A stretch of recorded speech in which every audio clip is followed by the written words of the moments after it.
सबसे पहले हम दूसरी साइड की तरफ लेस अटैच कर लेते हैं।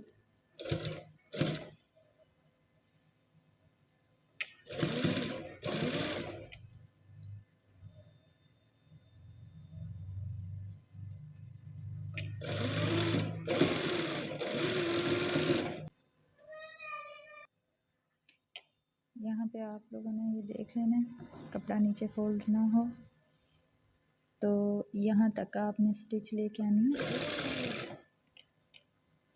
फिर ये ऐसे साइड पे करके तो